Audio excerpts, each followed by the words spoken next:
నామానికి మహిమ కలుగును గాక. నేటి దేవుని మాట అనే శీర్షిక కోసం వేచి ఉన్న మీ అందరికీ యేసయ్య నామంలో మా వందనాలు తెలియచేస్తూ ఉన్నాం. బాగున్నారా? దేవుని మహాకృప, ఆయన మహా కనికరాన్ని బట్టి ప్రతిరోజు ఈ విధంగా మనం కలుసుకొని దేవుని యొక్క వాక్యం వినడానికి దేవుడెంతో దయ చూపిస్తూ ఉన్నాడు. ఆ గొప్ప దేవునికి మహిమ కలుగును గాక. మరి నేటి దేవుని మాట అనే శీర్షికలో దేవుడు మనకివ్వబోతున్న మాటను ఒక్కసారి మనం చూద్దాం. 37వ దావీదు కీర్తన 3వ వచనం చదువుతూ ఉన్నాను. మీరు కూడా ఒక్కసారి చూడండి. 37:3 అందులో వ్రాయబడిన మాట ఏంటి అంటే, యెహోవా యందు నమ్మిక ఉంచి మేలు చేయుము, దేశమందు నివసించి సత్యమును అనుసరించుము అని కీర్తనాకారుడైన దావీదు చక్కని మాట తన వృద్ధాప్యంలో రాసినట్టుగా చాలామంది చెబుతూ ఉంటారు చరిత్రకారులు. ఏమంటే దావీదు జీవితంలో ఎన్నో పోరాటాలు, ఎన్నో సమస్యలు, ఎన్నో యుద్ధాలు దావీదు చేసి ఉన్నాడు. అన్ని విషయాల్లో దేవుడు తనకి విజయాన్ని, ఆనందాన్ని, సంతోషాన్ని దేవుడిచ్చినట్లుగా మనం చూస్తూ ఉన్నాం. ఎందుకు అంటే తను ఎప్పుడు కూడా దేవుణ్ణి పక్కన పెట్టినవాడు కాదు. అంత మాత్రమే కాదు, ప్రతి చిన్న విషయానికి దేవుని మీద ఆధారపడినవాడు, దేవుని వైపే చూచినవాడు గనుక దావీదు తన జీవితంలో ఎన్నో విజయాలను చవిచూసినట్లుగా మనం చూస్తూ ఉన్నాం. ఇక్కడ ఏమని చెబుతున్నాడంటే, ఆ యెహోవా యందు నమ్మిక ఉంచితే సరిపోదు. నమ్మిక ఉంచిన ప్రతి ఒక్కరు కూడా మేలు చేయాలి. వారు ఎక్కడుంటే అక్కడ మేలుకరంగా ఉండడానికి ప్రయత్నం చేయాలి. ఏది మేలో, ఏది కీడో మన మనస్సాక్షికి బాగా తెలుసు. ఏది చేస్తే మంచిదో, ఏది చెడ్డదో మనం ఆ పని చేయడం ద్వారా కుటుంబానికి నష్టం జరుగుతుందా? లేక తల్లిదండ్రులకు నష్టం జరుగుతుందా? లేకపోతే మన సమాజానికి, మన ఉద్యోగ స్థలంలో మనం అలా చేయడం వల్ల ఒకవేళ ఆ నష్టం ఏమైనా జరుగుతుందా? మనం పనిచేసే సంస్థకేమైనా నష్టం వస్తుందా? ఇది ఒక్కసారి మనం ఆలోచించుకున్న వారమై దేవుణ్ణి నమ్మిన మనమంట కేవలం నమ్మితే సరిపోదంట. నమ్మిక ఉంచి మేలు చేయాలని చెప్పడం మనం చూస్తూ ఉన్నాం. దేవుడు ఒక ఉద్యోగాన్ని మనకి ఇచ్చాడనుకోండి. దేవుడిచ్చిన ఆ ఉద్యోగంలో నమ్మకంగా మనం చేయాల్సిన పనులన్నీ జాగ్రత్తగా మనం చెయ్యాలి. ఒకవేళ చెయ్యకపోతే మనము జీతం తీసుకుంటున్నాం గానీ తెలియకుండానే మనం పనిచేస్తున్న సంస్థకు లేక మనం ఎక్కడ ఉంటే అక్కడ నష్టాన్ని కలుగజేసే వారంగా ఉంటామని ఈరోజు దేవుడు మనతో మాట్లాడుతున్నాడు. యెహోవా యందు నమ్మిక ఉంచి మేలు చేయండి, దేశమందు నివసించి సత్యాన్ని అనుసరించండి. సత్యం అంటే మనకు తెలుసు. సత్యం అంటే యథార్థత కదా. యథార్థంగా ఉండడానికి ప్రయత్నం చేయండి. ఈ రోజున చాలాసార్లు యథార్థత అనేది కొరవడింది. భార్యాభర్తల మధ్యలో, పిల్లలు తల్లిదండ్రుల మధ్యలో, ఏమండి బాస్‌కి, సబార్డినేట్‌కి మధ్యలో యథార్థత కొరవడింది గనుకనే రోజు రోజుకి చాలాసార్లు అసత్యం ప్రబలుతూ ఉంది. సత్యం తగ్గిపోతా ఉంది. అందుకనే యేసుప్రభు చెప్పారు గదా! నేనే మార్గము, నేనే సత్యము, నేనే జీవము అని చెప్పారు. సత్యమైన క్రీస్తును మనం అనుసరిస్తూ ఉంటే తప్పకుండా మనం అందరితో సత్యమే చెబుతాము. మనం యథార్థంగా ఉండడానికి మాత్రమే ప్రయత్నం చేస్తాము. ఇక్కడ ఏం చెప్తున్నాడంటే అదే అధ్యాయము, అదే కీర్తనలో మొదటి వచనం చదువుతూ ఉన్నాను. చెడ్డవారిని చూచి నీవు వ్యసన పడకుము, దుష్కార్యములు చేయువారిని చూచి మత్సరపడకుము. వారు గడ్డి వలనే త్వరగా ఎండిపోవుదురు, పచ్చని కూర వలనే వాడిపోవుదురు అని చెబుతూ ఉన్నాడు. అంటే చాలామంది మేలు చేయలేకపోవడానికి గల కారణం ఏంటి అంటే చెడ్డోళ్ళని చూస్తూ ఉంటారు. వాళ్ళు తాగుతున్నారు, వాళ్ళు అలా ఉన్నారు, వాళ్ళు వ్యభిచారం చేస్తూ ఉన్నారు, వాళ్ళు అలా పాడు చేస్తున్నారు, వాళ్ళు ఇలా ఉన్నారు, అయినా వారి జీవితాలు బాగానే ఉన్నాయి, వాళ్ళు చక్కగా ఉన్నారు, అందరూ బాగానే ఉన్నారు. కానీ ఎంత యథార్థంగా ప్రవర్తిస్తూ ఉంటే నాకే ఎప్పుడు నష్టం కలుగుతుంది, నాకే ఎప్పుడు బాధ కలుగుతుంది, నాకే ఎప్పుడు సమస్యలు వస్తూ ఉన్నాయని చాలామంది బాధపడుతూ ఉంటారు. ఒకప్పుడు దావీదు కూడా ఇలా బాధపడినోడే కదా. చెడ్డవారిని చూచి వ్యసన పడద్దు, దుష్కార్యములు చేయవారిని చూచి మత్సర పడద్దు అంటే అసూయ పడద్దు. చాలాసార్లు తప్పు చేసిన వాళ్ళే రోజు రోజుకి చాలా ఎదిగిపోతూ ఉంటారు. చాలా మేడ మీద మేడ కట్టుకుంటూ ఉంటారు, ఆస్తులు ఆక్రమించుకుంటూ ఉంటారు. దుర్మార్గం చేసే కొలది ఇంకా వర్ధిల్లుతున్నట్లుగా మనకు కనిపిస్తూ ఉంటుంది. కానీ అక్కడే చెబుతూ ఉన్నాడు, వారు గడ్డి వలనే త్వరగా ఎండిపోతారు, పచ్చని కూర వలనే వాడిపోదురు. పచ్చని కూర అంటే పచ్చగా ఉన్న కూరలు మనకు తెలుసు. తోటకూర ఉదయం కొన్నామనుకోండి, సాయంత్రానికి ఎలా వాడిపోద్దో, ఈ రోజున దుర్మార్గం చేస్తూ, దోపిడీ చేస్తూ, ఇతరులను బాధపెడుతూ ఆస్తులు సంపాదించుకునేవారు, లేకపోతే మేడ మీద మేడ కట్టుకునేవారు చెడ్డ పనులు చేస్తూ వర్ధిల్లుతామని ఒకవేళ భ్రమపడుతూ ఉండొచ్చుగాక. కానీ అది ఎంతో కాలం నిలవదు అని ఆ కీర్తన అంతా చెబుతూనే ఉన్నాడు. దావీదు చెప్పడానికి ప్రయత్నం చేశాడు. కానీ విశ్వాసులంగా మనమేం చేయాలి అంటే, వాళ్ళని చూడడం మన పని కాదు. మన పని ఏంటి అంటే, విశ్వాసమునకు కర్తయు దాన్ని కొనసాగించువాడైన యేసు వైపు చూస్తూ మనం ముందుకు వెళ్ళాలి. ఆయన వైపు చూస్తూ మన గమ్యం వైపు మనం పరుగు పెట్టాలి.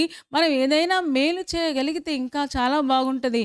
ఎవరికైనా మన జీవిత కాలంలో, మన బ్రతుకు దినాలలో మనల్ని బట్టి కొంతమందికైనా మన మాటల ద్వారా, చేష్టల ద్వారా, మన పనుల ద్వారా, మన యొక్క దాన ధర్మాల ద్వారా, లేకపోతే మన సువార్త ప్రకటించడం ద్వారా ఏదో ఒక మేలు మనం చేయగలిగితే మన జీవితాలు ధన్యమైనట్టే. మనం చూస్తూ ఉన్నాం, ఆ కీర్తనంతా మీరు చదువుకోండి. పచ్చని కూరలాగా వాళ్ళు వాడిపోతారు. కానీ దేవుడంట 18వ వచనం, నిర్దోషుల చర్యలను యెహోవా గుర్తించుచున్నాడు అని మనం చూస్తూ ఉన్నాం. ఏమండి, మేలు చేసే వాళ్ళని దేవుడు చూస్తాడు. నిర్దోషంగా ఉండడానికి ప్రయత్నం చేసే వాళ్ళ చర్యలు, వాళ్ళ మాటలు, వాళ్ళ పద్ధతులు, వాళ్ళ యొక్క నడవడిక అంతా కూడా దేవుడు చూస్తూ ఉన్నాడు. మనం చేసిన మేలు ఎక్కడికి పోదు. ఈ రోజున చెడ్డవారిని చూడడం మన పని కాదు. చెడ్డవారిని చూస్తూ వాళ్ళ మీద అసూయపడడం మన పని అంతకన్నా కాదు. ఒక విశ్వాసిగా మనం చేయాల్సిన పనులేంటి అంటే, సమూయేలు వ్రాసిన 2వ గ్రంథంలో ఒక మాట మనం చదువుదాం. ఒక్కసారి మనం చూడగలిగితే మొదటి అధ్యాయంలోనే చక్కగా దావీదు చెబుతాడు. 2వ అధ్యాయంలో 5వ వచనం చదువుతూ ఉన్నాను. 5, 6, 7 వచనాలు. సౌలును పాతిపెట్టిన వారు యాబేష్గిలాదు వారిని దావీదు తెలుసుకుని, యాబేష్గిలాదు వారి యొద్దకు దూతలను పంపి, మీరు ఉపకారము చూపి మీ ఏలినవాడైన సౌలును పాతిపెట్టితిరి గనుక యెహోవా చేత మీరు ఆశీర్వచనము నందుదురుగాక. యెహోవా మీకు కృపను సత్య స్వభావమును అగుపరుచును. నేనును మీరు చేసిన ఈ క్రియను బట్టి మీకు ప్రత్యుపకారము చేసేదను అని చెప్పడం మనం చూస్తూ ఉన్నాం. అప్పటికి దావీదు రాజు అయిపోయాడు. రాజు అయిన తర్వాత మొదటి రాజైన సౌలు చనిపోతే, అతను ఫిలిష్తీయుల దేశంలో అతని యొక్క తలను, మొండాన్ని వేరు చేసి వేలాడగట్టేస్తే, యాబేష్గిలాదు వాళ్ళు వెళ్ళి అంట ఆ శవాన్ని తీసుకొని వచ్చి చక్కగా సమాధి కార్యక్రమాన్ని వాళ్ళు చేసినట్టుగా మనం చూస్తూ ఉన్నాం. ఈ మాట దావీదుకి వినబడిందంట. వెంటనే అతను కబురు పెట్టి వాళ్ళని రప్పించి, మీరు చేసిన ఈ పనికి దేవుడు మీకు తన కృపను, సత్య స్వభావాన్ని మీకు ఇస్తాడు. తప్పకుండా మీరు చేసిన ఈ చర్యను దేవుడు గుర్తిస్తూ ఉన్నాడు అని చెప్పడం మనం చూస్తూ ఉన్నాం. మరి కేవలం ఒక దావీదే వాళ్ళు చేసిన మంచి పనిని గుర్తిస్తే, మనం నమ్మిన దేవుడు మన ప్రతి పనిని కూడా ఆయన గుర్తిస్తూ ఉన్నాడు. ఆయన ఆకాశం తెరిచి ఆయన చూస్తూ ఉన్నాడు. ఈ రోజున మనం ఒకసారి ఆలోచిస్తే, సౌలు చనిపోయాడు కదా, ఏమంటే చనిపోయిన రాజు మీద శ్రద్ధ ఏమిటి? పోనీ బ్రతికుంటే మా రాజు మాకేమైనా చేస్తాడు, అందుకని మేము ఇలా చేశాము అని చెప్పుకోవచ్చు. సౌలు చనిపోయాడు, తన కుమారుడు కూడా చనిపోయాడు, తన కుటుంబం యావత్తు నాశనం అయిపోతే ఇప్పుడు ఆ కుటుంబానికి వాళ్ళ యొక్క ఉపకారాన్ని చూపించాల్సిన అవసరత లేదు. వాళ్ళు బతికుంటే మనం ఏదైనా చేస్తే వాళ్ళు మనకు చేస్తారు అనుకోవచ్చు. కానీ వీళ్ళు ఏ ప్రతిఫలాన్ని ఆశించకుండా వాళ్ళు చేయదగిన మేలును వాళ్ళ రాజుగారికి వాళ్ళు చేసినట్టుగా మనం చూస్తూ ఉన్నాం. ఈ రోజున దేవుడు మనతో అదే మాట్లాడుతున్నాడు. దేవుని పట్ల నమ్మకం కలిగి ఉన్న మనం ఎంత మేలు చేయగలమో, మన కుటుంబానికి కానీ, సమాజానికి కానీ, మనం ఉన్న ప్రాంతానికి కానీ ఎంత మేలు, ఏ రకమైన మేలు మనం చేయగలిగితే తప్పకుండా నిర్దోషుల చర్యలను ఆయన గుర్తిస్తూ ఉన్నాడంట. చెడ్డోళ్ళని చూసి వ్యసనపడద్దు. వాళ్ళని చూడడం మన పని కాదు. వాళ్ళు ఎదుగుతూ ఉంటారు, మళ్ళీ పచ్చని కూరలాగా వాడిపోవచ్చు. వాళ్ళని చూసి అసూయపడినంత మాత్రాన వాళ్ళ ఆస్తిపాస్తులు మనకొచ్చేవి గానీ, వాళ్ళ యొక్క తలాంతులు మనకొచ్చేవి గానీ, మనం దేవుని మీద నమ్మకం ఉంచి విశ్వాసమునకర్త అయిన ఆయన వైపు చూస్తూ మనం ముందుకు సాగగలిగితే తప్పకుండా దేవుడు మనం చేసిన దానికి ప్రతిఫలాన్ని ఆయన ఇచ్చే దేవుడై ఉన్నాడు. నేను అనుకుంటాను, యాబేషు గిలాదు వారిని దావీదు ప్రశంసించాడు. అంత మాత్రమే కాదు, నేను కూడా మీరు చేసిన ఈ క్రియను బట్టి నేను మీకు ప్రత్యుపకారం చేస్తాను. రాజుగారని సౌలు లేకపోయాడు కానీ ఇప్పుడు సింహాసనం మీద నేనున్నాను, నేను ఎంత మేలు చేయగలను ఆ మేలును మీకు చూపిస్తాను అని వాళ్ళకి చెప్పడం మనం చూస్తూ ఉన్నాం. ఏమండి, దావీదే అంత ప్రత్యుపకారం చేయగలిగితే రాజులకు రాజు ప్రభువులకు ప్రభు అయిన ఆయన ఇంకెంత మేలు చేస్తాడు, ఆయన ఇంకెంత కృప చూపిస్తాడు. అందుకనే 14వ కీర్తనలో మనం చూస్తాం కదా, అక్కడ రాయబడిన మాట ఏంటి అంటే, ఆయన ఆకాశం నుంచి అంట 2వ వచనం నేను చదువుతూ ఉన్నాను. 14వ కీర్తన, వివేకము కలిగి దేవుని వెదుకువారు కలరేమో అని యెహోవా ఆకాశము నుండి చూచి నరులను పరిశీలించెను అని మనం చదువుతున్నాం. ఎవరైనా సరే మేలు చేసేవాళ్ళు ఉన్నారా, దేవుణ్ణి వెదికే వాళ్ళు ఉన్నారా అని ఆయన ఆకాశం నుంచి చూచి పరిశీలిస్తూ ఉన్నాడంట. రోమీయులకు వ్రాసిన పత్రిక 12వ అధ్యాయంలో 20వ వచనం నేను చదువుతూ ఉన్నాను. కాబట్టి నీ శత్రువు ఆకలి కొని ఉంటే అతనికి భోజనము పెట్టుము, దప్పిగొని ఉంటే దాహమిమ్ము. అలాగూ చేయటం వలన అతని తల మీద నిప్పులు కుప్పగా పోయుదువు. కీడు వలన జయించబడకుండా మేలు చేత కీడును జయించుము అని చెప్తున్నాడు. నీ శత్రువు ఒకవేళ ఆకలి కొని ఉంటే అతని పిలిచి భోజనం పెట్టండి. ఎందుకంటే మనం చేసిన దానికి పరిశుద్ధాత్మ దేవుడు ఆయన ప్రత్యుపకారం చేసే గొప్ప దేవుడై ఉన్నాడు. కాబట్టి మనం హింసించే వారిని ప్రేమించాలని బైబిల్ చెబుతూ ఉంది కదా.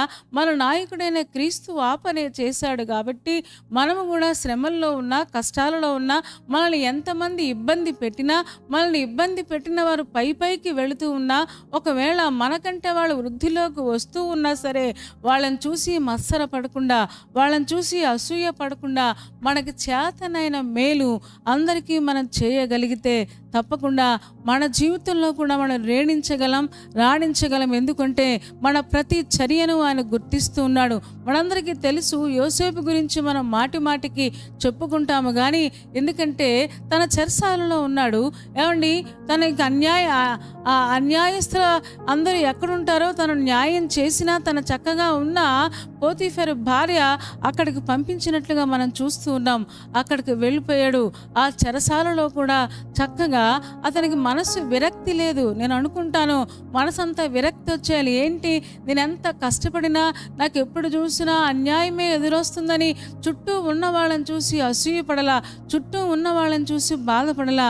తన చెరసాలలో పంపిస్తే ఆ చెరసాలలో కూడా చాలా నమ్మకంగా ఉన్నాడు. అందుకనే చెరసాల అధిపతికి దేవుడు కటాక్షం ఇచ్చాడంట. అందుకని చెరసాలకు కూడా అతడు నాయకుడైపోయాడంట. ఏమంటే, నమ్మకమైన వారిని దేవుడు ఆయన వృద్ధిలోనికి తీసుకుని వస్తాడు కదా. నమ్మకమైన వారికి దేవుడు మెండైన ఆశీర్వాదాలు కుమ్మరిస్తాడు కదా. ఈ రోజున మీరే ఉద్యోగంలో ఉన్నా, లేదా కుటుంబంలో ఉన్నా, బయట ఉన్నా, ఏ చిన్న పని దేవుడు మీ చేతికి అప్పగించిన ఆ చిన్న విషయంలో కొంచెంలో నమ్మకంగా ఉంటే దేవుడు అంచెలంచెలుగా మనల్ని దీవించే గొప్ప దేవుడై ఉన్నాడు.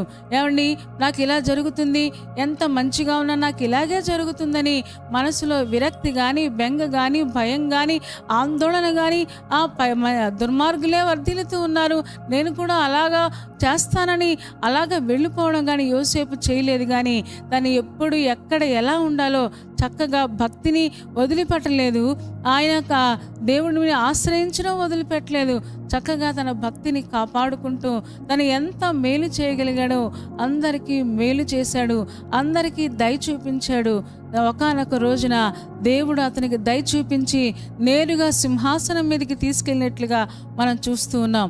యాబేషు గిలాదు వారు కూడా ఒకవేళ దావీదు వారిని చాలా హెచ్చించుంటాడు. ఒకవేళ వాళ్ళు పేదవాళ్ళైతే వాళ్ళకి కావలసిన అవసరాలన్నీ తీర్చుంటాడు. ఈ రోజున మనం చేస్తున్న మేలు ఎక్కడికి పోదు. ముఖ్యంగా మన యొక్క సంఘానికి, మన తోటి వారికి, మన బంధువులకు మనం మేలు చేయవలసిన వారమై ఉన్నామని లేఖనం ద్వారా మనం నేర్చుకుంటూ ఉన్నాం. ఎందుకంటే నిర్దోషుల చర్యలు ఆయన గుర్తిస్తూ ఉన్నాడు. కాబట్టి దేశమందు నివసించి సత్యాన్ని అనుసరిస్తూ యెహోవా యందు నమ్మకం ఉంచి మేలు చేయగలిగితే ఒకానొక రోజున మనం ఏ పంట విత్తామో ఆ పంటనే మనం కోస్తాం. మరి అలా చేయడానికి పరిశుద్ధాత్మ దేవుడు మనందరికీ సహాయం చేయనుగాక. తలలు వంచండి, కళ్ళు మూసుకోండి, చిన్న మాట ప్రార్థన చేద్దాం. పరిశుద్ధుడా, ప్రేమ కలిగిన మా తండ్రి, నీ పాదాలకు వందనాలు స్తోత్రాలు చెల్లిస్తూ ఉన్నాం. నువ్వెంత మంచి దేవుడవు, ఎంత ప్రేమ కలిగిన దేవుడవు. మీరు మాతో సెలవిచ్చిన ఈ మంచి మాట కోసం మీకు వందనాలు. నిజమే, మా దృష్టి వాళ్ళ మీద వీళ్ళ మీద, వాళ్ళు బాగున్నారు వీళ్ళు బాగున్నారు, వాళ్ళు తప్పు చేస్తా ఉన్నా, చెడ్డ పనులు చేస్తున్నా, వాళ్ళు దేవుణ్ణి నమ్ముకోకపోయినా వాళ్ళే వర్ధిల్లుతున్నారు, మేము ఇంకా పేదరికంలోనే ఉన్నామని చాలాసార్లు నాయన ఇతరులను చూసి మత్సరపడేవారంగా, ఇతరులను చూసి బాధపడేవారంగా మేము ఉన్నామని ఒప్పుకుంటూ ఉన్నాం. మమ్మల్ని క్షమించండి, నీ రక్తముతో కడగండి, శుద్ధి చేయండి. దేశమందు నివసించి సత్యాన్ని అనుసరిస్తూ నాయన మేము ఎంత మేలు చేయగలమో అందరికీ మేలు చేయడానికి, మేము ఎక్కడ పని చేస్తూ ఉన్నా వారికి చక్కగా ఉపయోగపడడానికి మీరే కృప చూపించుము. చేరి వచ్చిన ఒక్కొక్క విశ్వాసిని దీవించుము. వారే బలహీనతల మధ్యలో ఉన్నారో ప్రతి బలహీనతను యేసు నామములో తొలగించండి. పెళ్లి రోజు, పుట్టినరోజు జరుపుకుంటున్న వారిని మెండైన ఆశీర్వాదాలు కుమ్మరించుము. ఎగ్జామ్స్ రాస్తున్న వారికి, ఇంటర్వ్యూకి వెళుతున్న వారికి తలగా చేస్తారని వాగ్దానం చేశారు. ఈ వాగ్దానం మీరు నెరవేర్చండి. నీ కృపకు అప్పగించుకుంటూ రేపటి దినం కోసం సిద్ధపరచుమని యేసయ్య నామములో ప్రార్థించి వేడుకొనుచున్నాము తండ్రి. ఆమేన్. ఆమేన్ చెప్పారు కదా అందరూ. చాలా సంతోషం. చాలా ఓపికగా శ్రద్ధగా దేవుని యొక్క వాక్యాన్ని మీరు వింటూ ఉన్నారు. మిమ్మల్ని బట్టి మేము చాలా సంతోషిస్తూ ఉన్నాం. కార్యక్రమం మీకు నచ్చితే లైక్ చేయండి, షేర్ చేయండి, కామెంట్ కూడా పెట్టండి. ఇంకా ఈ ఛానల్ని సబ్స్క్రైబ్ చేసుకోకపోతే డాక్టర్ స్పర్జన్ యూట్యూబ్ ఛానల్ని సబ్స్క్రైబ్ చేసుకోండి. తద్వారా నోటిఫికేషన్స్ అన్నీ మీకు వస్తాయి. మా కార్యక్రమాలన్నీ మీరు చూడొచ్చు. సరేనా అండి? దేవుని చిత్తమైతే మరలా రేపు ఉదయం మళ్ళీ కలుసుకుందాం. అప్పటి వరకు దేవుని మహాకృప మనందరికీ తోడే ఉండునుగాక. ఆమేన్. ఆమేన్.